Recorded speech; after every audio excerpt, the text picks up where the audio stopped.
how did you find out about the war had started? It was on the radio, but not very much. All my friends were in the military, and I just thought I want to see the world. Matter of fact, there was 1,000 planes bombing ahead of us, and we had 1,000 pieces of artillery firing over our heads, and we were going into Falaise. I just had my 21st birthday a month before, not quite a month before. I got wounded on August the 8th, around 2 o'clock in the afternoon. Mortar bombs, yeah. How did you find out the war had ended since you were injured? Well, it was on TV then, yeah. It's the idea that I was only 21 when I got wounded, and so now I'm 95, and I've had my injuries all that time, and I've been back and forth in the hospital. I spent roughly 5 years altogether with, my knees done, my hip done. I had 108 stitches in my right leg.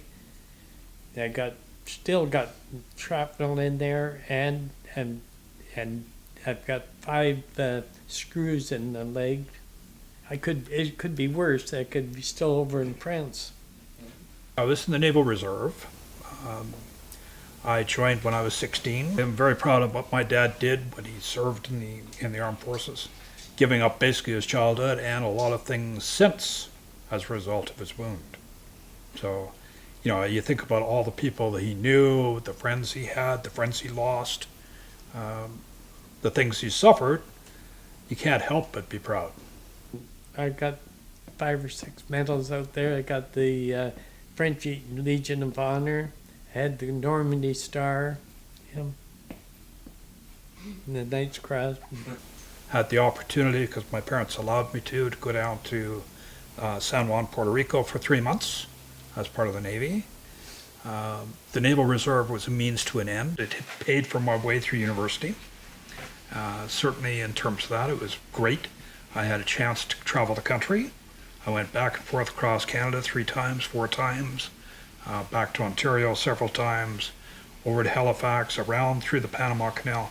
So it was very, very good in a lot of ways. I was never deployed in a hostile environment. Well, during the Cold War, I have 3 vivid memories of the Cold War.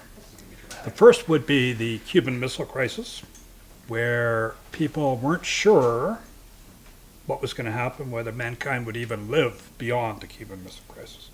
That was scary as a child growing up. The second memory is certainly of Kennedy's assassination. So that was very poignant. Again, everybody thought the Russians were involved, weren't sure if the war would come about, and again, that's very scary as a child, right? The third part I think about the Cold War is Canada's participation in peacekeeping. I think it's something that Canadians should be very proud of. The fact that Lester Pearson won the Nobel Peace Prize for helping instigate peacekeeping. So those are my 3 memories of the Cold War. I think it's certainly, as far as Canada's participation in the Cold War, we were very involved in the peacekeeping aspect. Not so much in the front line, although we did have troops stationed in Germany. We had ships and submarines working in the North Atlantic as part of NATO.